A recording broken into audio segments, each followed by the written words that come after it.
Yes, Roma wines taste better because only Roma selects from the world's greatest wine reserves for your pleasure. And now, Roma Wines, R-O-M-A, Roma Wines present Suspense. Tonight, Roma Wines bring you Mr. Robert Mitchum in Death at Live Oak, a suspense play produced, edited, and directed for Roma Wines by William Spear.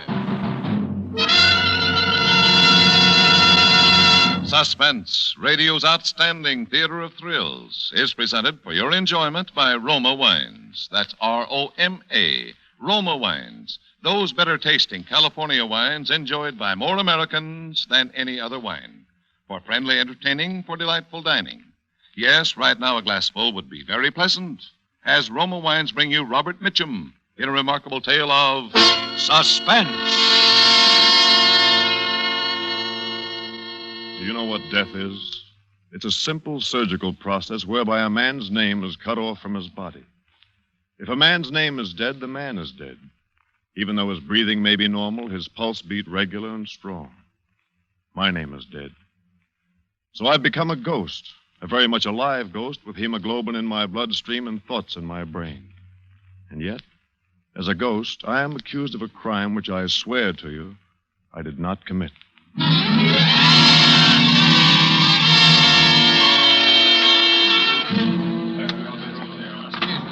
Going up. Name your floors, please. Seven, please, seven. Thank I you. had just Name your finished floors, a rather please. harrowing day with my attorney. And I wanted a few moments relaxation at the Sky Room before driving home to Palo Alto. As I stood in the elevator, I was conscious of someone staring at me. A girl, wearing an orchid which had been completely crushed against the shoulder of her mink coat. She was young, early 20s, I'd say, a sort of face which I find peculiarly attractive. Lean, tanned. Going up. She stood perhaps 3 feet away from me in the elevator. Her eyes stared steadily into mine. I glanced away, then looked back again. She was still staring at me. Then she stepped over close to me. Going up. What are you doing here? I beg your 19th. pardon. Why did you follow me? You know I didn't want to see you. I think you've mistaken me for someone else. 21st floor. You're Rex Melville. No, my name is Sutherland. Oh, I'm so sorry. You look exactly like... Oh, please, forgive me. This is your floor, ma'am. Oh, thank you. Good night, Mr. Sutherland. Good night. Sky room, sir? Yes, the Sky Room. Thank you, sir.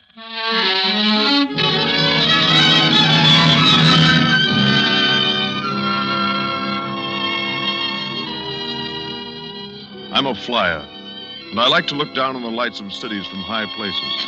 Usually it makes me feel important and warm inside, but not on this night.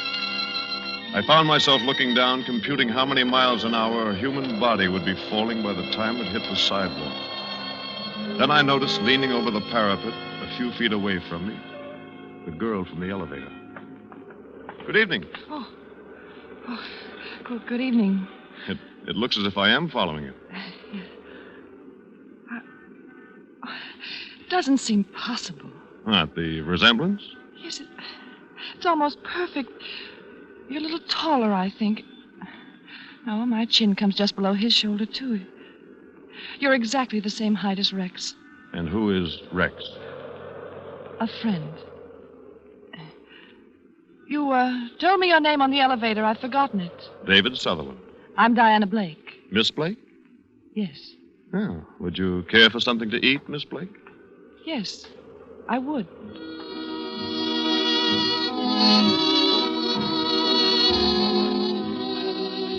We had a rare bit, I think, and we talked about the customary subjects with the expected flippancy. She was beautiful, by every standard except the Flemish. There was a thrilling compactness about her. My mind floated through all sorts of conjectures, but Miss Blake bolted me back to reality. I lied to you. What? My name isn't Diana Blake. It's Mrs. Melville. Rex is not a friend. He's my husband. Oh, somewhat more than a friend. In this case, somewhat less. It's so incredible. So utterly incredible to sit across the table from someone who looks exactly like my husband and have a good time. Oh, better leave. He might find us here. Of course. Philippe, Yes, Monsieur Sutherland. check, please. May I see you home? Oh, it's not necessary. I have a suite here in the hotel. Here is the check, sir. I'll sign it. May I borrow your pencil, Philippe? I'm deeply sorry, Monsieur Sutherland. What? I've been asked to tell you that... Now, look, I've been signing checks at the Sky Room for 5 years. Yes, Monsieur, but the accounting Please, department... don't they hate say- me if I pay it. Oh, no, I couldn't possibly You allow... will find, David, that I am a woman of extremes. I've either a great deal or nothing. Right now, the only thing I have a great deal of is money. Philippe, Thank you, madame. don't be angry, please. It's a small price for saving my life. Saving you? When you spoke to me out there on the parapet, I was getting ready to commit suicide.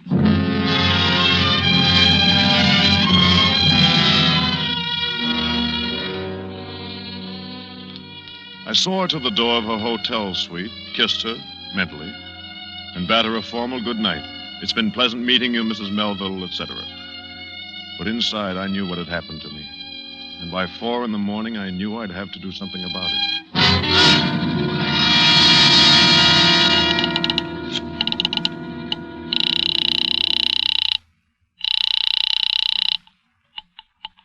Market 500. I'd like to speak with Mrs. Melville. One moment, please. I'm sorry, sir. There is no Mrs. Melville registered here. Operator, how about a Miss Blake? Diana Blake? I'm ringing Miss Blake's apartment. Thank you.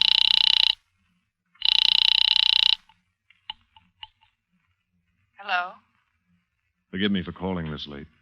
David Sutherland. I wasn't asleep. I thought you'd call. I've got to see you. I know. As soon as possible. You see, it's 4:15. I'll meet you in the hotel lobby at, better make it an hour from now. Oh, no, not the lobby. There's a little coffee shop, Radnick's, around the corner on Post Street. I'll be there. 5:15.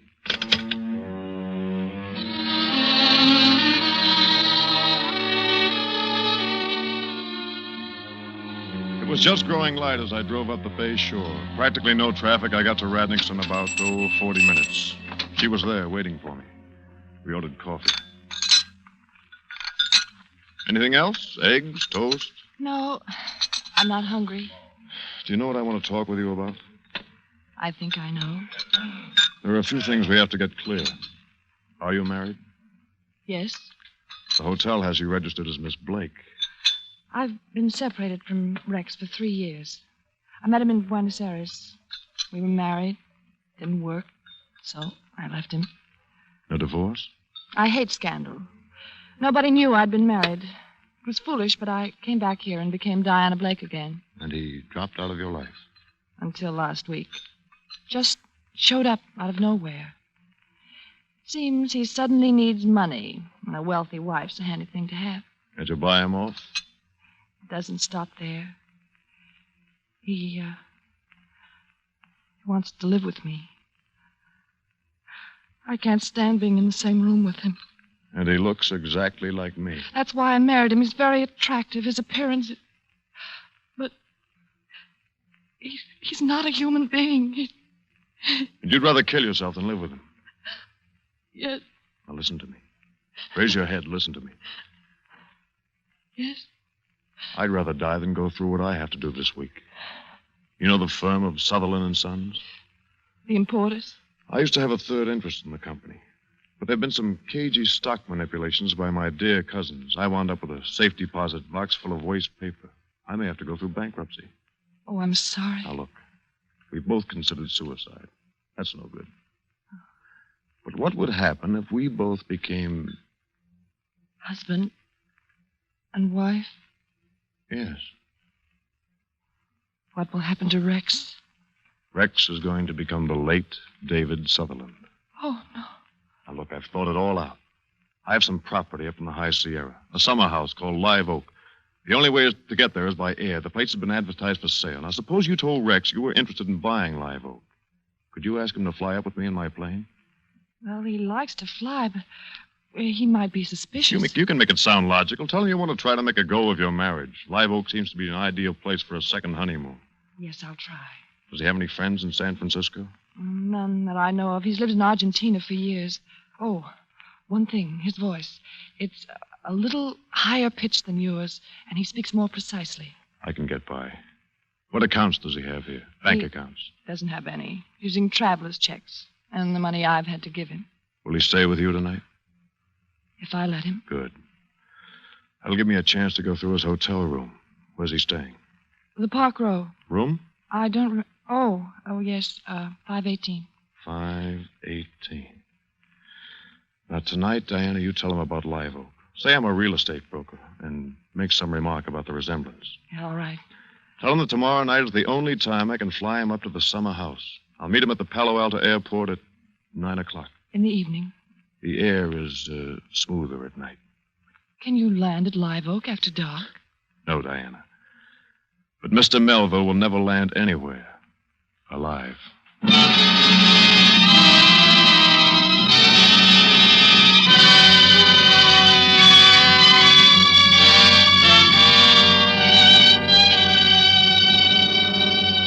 For suspense, Roma Wines are bringing you Robert Mitchum in Death at Live Oak. Roma Wines' presentation tonight in radio's outstanding theater of thrills, Suspense.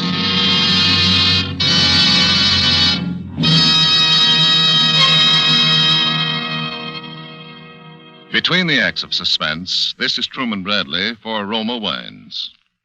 When you share Roma wine with family or friends, you enjoy fuller bouquet, richer body, and better taste.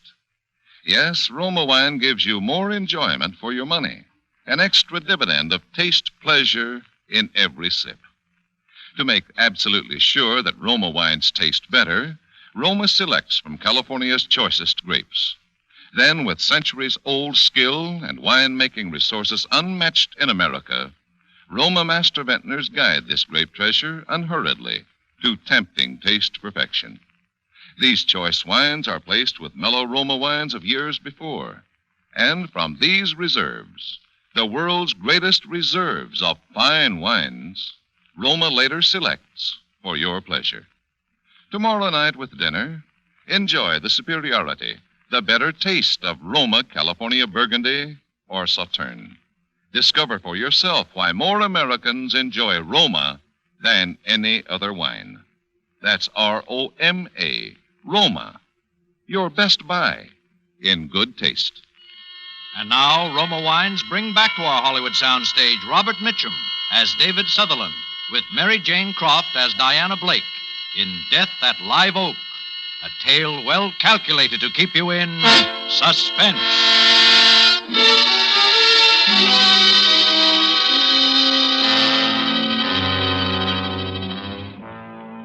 I left Diana and went directly out to the airport. I loosened the screws around the cowling of the instrument panel of my airplane. And I took my parachute home and soaked it thoroughly in a wash tub full of black dye. The shrouds and the silk came out dull black, just right.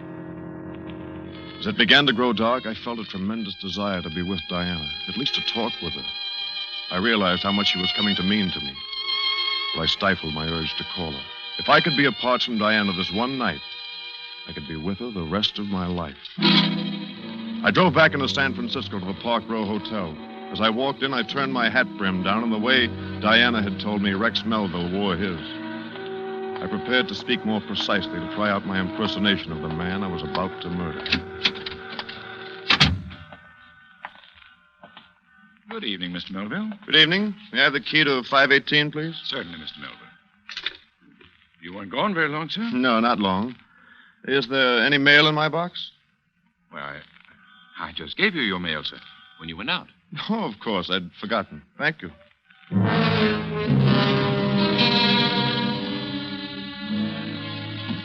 I went on up and unlocked the door to Rex Melville's room. Empty. And in a rather slovenly state of disorder. I made it a point to touch everything in the room, the light switches, the water faucets, the drawer handles. I wanted to leave plenty of my fingerprints in case I should need to prove later on that I, the future Rex Melville, had occupied this room. And I left. But I didn't go back to Palo Alto. I just walked the streets of San Francisco until dawn.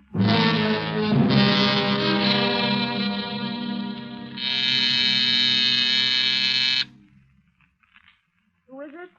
David. Just a moment. Oh, Diana. Oh, David. I thought the morning would never come. Rex just left a few seconds ago. I know. I've been watching for him outside. He didn't see you? No. How is it about tonight? We're all set. It wasn't easy, but I convinced him. He'll meet you at the Palo Alto airport at 9. Perfect. I took his billfold out of his coat pocket. Here. His signature's on the traveler's check. Good. This is just what I needed. Oh, David. When will it be over? Before midnight. I'll be back with you by this time tomorrow morning. Be careful. Do you know something? I've never kissed you. Oh, my darling. Forgive me. I didn't blot my lips. Who could that be? Rex. Hide the billfold. Yes? Who is it? Let me in, will you? I forgot something. Just a moment. I left my wallet. Well, hello. This is the real estate man I told you about. My name is Sutherland. You're right, honey. He's a dead ringer for me. Yes, I understand we're taking a little trip tonight. Yeah, say, you make your business calls pretty early in the morning, don't you, Mr. Sutherland? he stopped in to find out about tonight. I was just leaving. Good. Now, what about the wallet, honey? It's not here. You sure? If I find it, I'll call you. All right. Say, why don't we ride down in the elevator together, Mr. Sutherland? You can tell me something about this place at Live Oak. Oh, but Rex... I'll be glad to. Goodbye, Mrs. Melville. I'll see you later, honey. Goodbye.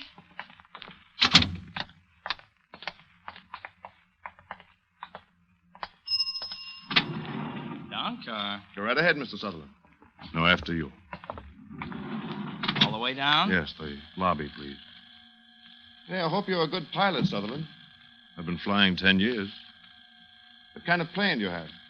Metal monoplane, a high wing. It seats 2 people side by side. Say, What's the matter? are you fellas twins? No.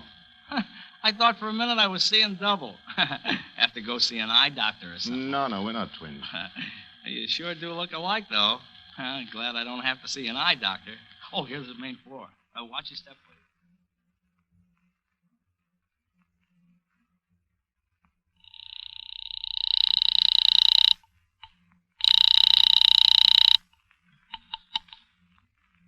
Hello? Hello, Diana. Yes. Listen, we're in bad trouble. What's wrong? The elevator boy. He noticed how much we look alike. Which car was it? The end elevator, the one nearest your door. I can take care of it, David. Don't worry.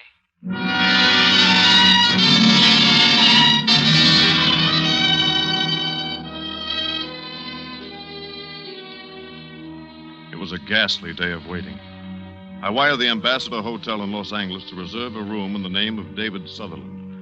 I remarked casually to one of my neighbors that I was flying down to Los Angeles in the evening. Promptly at 9 o'clock, I drove to the airfield. It was dark and deserted. I dumped my black parachute in the pilot's seat and waited. 9:15, no Melville.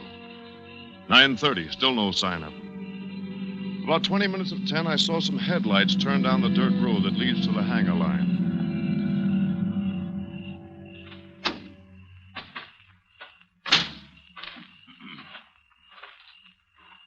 Is that you, Sutherland?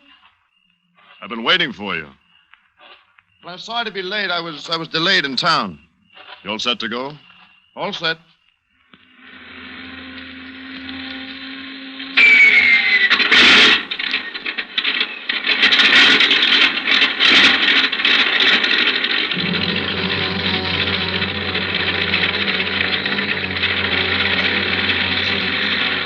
No one saw him get into the plane. The airport isn't normally equipped for night operation. I didn't waste much time warming up the engine. This would be the last takeoff for my ship, so it didn't make much difference. I gave a full throttle, roared down the asphalt runway, and banked sharply out over the bay.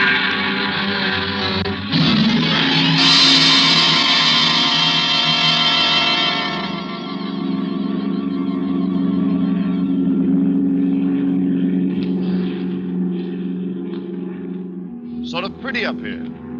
Yes, very. How long will it take us to get to Live Oak? Not long. Excuse me, I have to make a radio call. NC 35013 calling San Francisco radio. I wish to file a flight plan. Over. NC 35013, this is San Francisco Radio. Go ahead with flight plan. This is NC 35013 over Mountain View at 1500. Pilot Sutherland, airspeed 145, fuel supply 3 hours. CFR, destination Los Angeles Municipal. Los Angeles? Shut up. ETA in Los Angeles 2345, over. Roger, 013. We'll file. San Francisco radio out. But why are we going all the way to Los Angeles? You're taking a longer trip than that, Mr. Melville.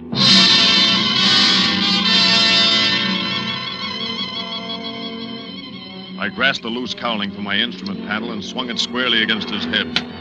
He fell forward against the seat belt. There was no blood.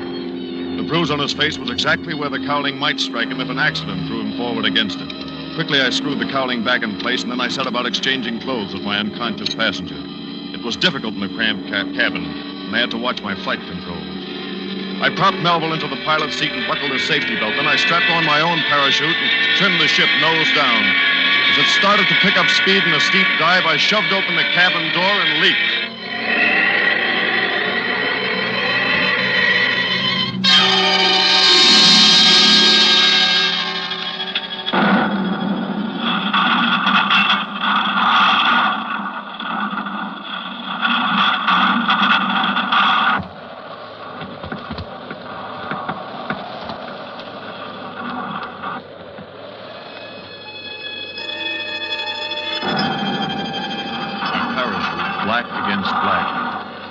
Quietly into a meadow a few hundred yards from my burning ship. The wreckage was complete. I pulled in the chute, wadded it up, and tossed it onto my funeral pyre. Sleep well, Mr. David Sutherland.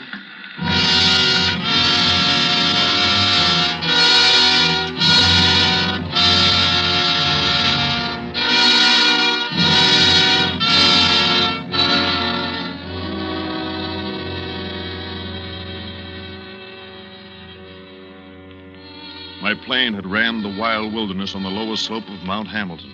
I struck out on foot for the road which I knew from my maps, ran down the mountain from Lick Observatory to San Jose. As I walked along in the moonless night, I felt free.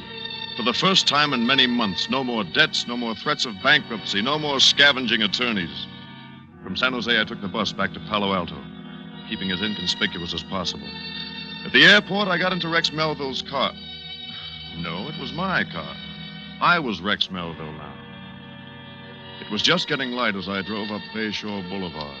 I went into a pay phone booth to call her and tell her everything was all right.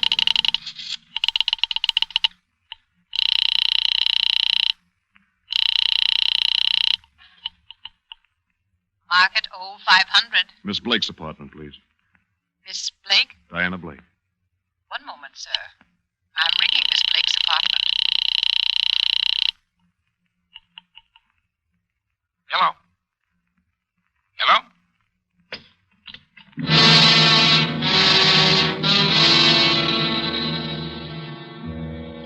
Why should a man's voice answer in Diana's room? I went straight to the Park Row. The same clerk was on duty who had called me Mr. Melville the night before.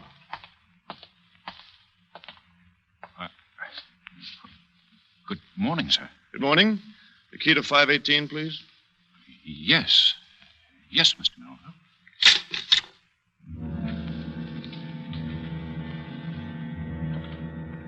Why should he stare at me that way? Everything had gone according to plan. What had I done wrong? Hello. I must have the wrong room. No. This is the right room, 518. Come in. I've been waiting for you, although we really didn't expect you to come back here. What do you want to see me about? Well, there's a little matter of murder. You must have the wrong person. My name is Melville. Rex Melville. Yes. Mm-hmm. This your billfold? Yes, that's mine. There's my name on it, Rex Melville. Well, you ought to be more careful where you leave it. Why, where did you find this wallet? Now we want to get a few things straight. Harry, find the elevator boy and have him come in. Right. Now, about this Miss Blake. What was your relationship with her? Girlfriend? No, she was my wife. Oh? We were married in Argentina 3 years ago. Well, Mr. Melville, if this woman was your wife, why did she use the name of Miss Blake? We'd been separated. Oh, I see.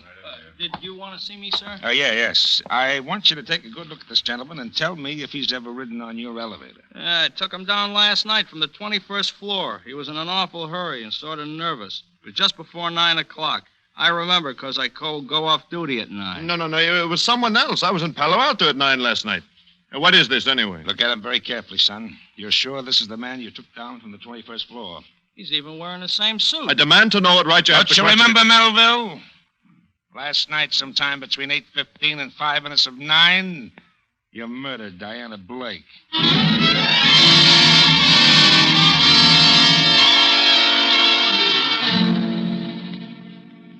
I don't remember the next hour at all.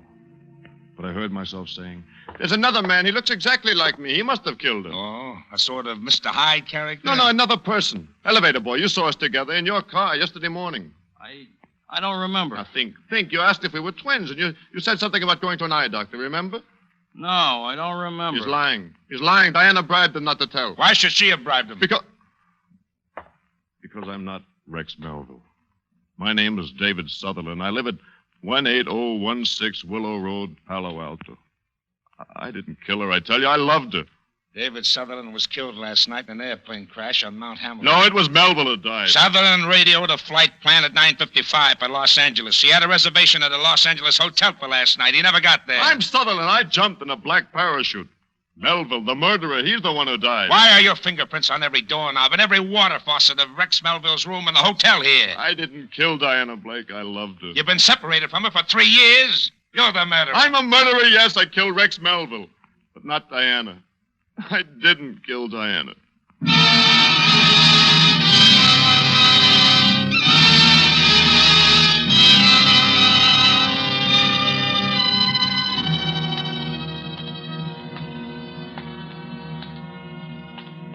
So, there it is. Now you know what can happen when a man's name is severed from his body.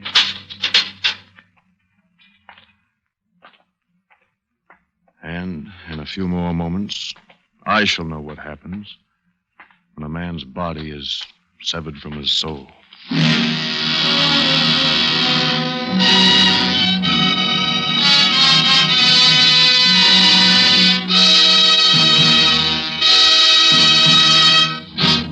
Suspense. Presented by Roma Wines, R-O-M-A, Roma, America's favorite wines. Before we hear again from Robert Mitchum, star of tonight's suspense play, this is Truman Bradley, inviting you to enjoy the important difference, the extra dividend of pleasure you find in all Roma wines. In fuller bouquet, richer body, and better taste. Yes, Roma wines taste better because Roma, and only Roma, selects for better taste from the world's greatest wine reserves. That's why more Americans enjoy Roma than any other wine. Enjoy the better taste of Roma California Burgundy with your dinner tomorrow. Insist on Roma wines. R-O-M-A, Roma, a premium wine in everything but price. And now, Robert Mitchum. Ladies and gentlemen, it's been a great pleasure appearing for you on Suspense. I hope you enjoyed it as much as I did. I know you'll like next week's Suspense show when Roma Wines brings you Virginia Bruce, in a very unusual play about a lonely woman who unknowingly invites murder into her home. I'll see you soon. Thank you. Good night. Robert Mitchum will soon be seen in RKO's Crossfire with Robert Young and Bob Ryan. Tonight's suspense story was written by Robert E. Lee and E. Jack Newman. Next Thursday, same time, you will hear Miss Virginia Bruce as star of Suspense. Produced and directed by William Spear for the Roma Wine Company of Fresno, California.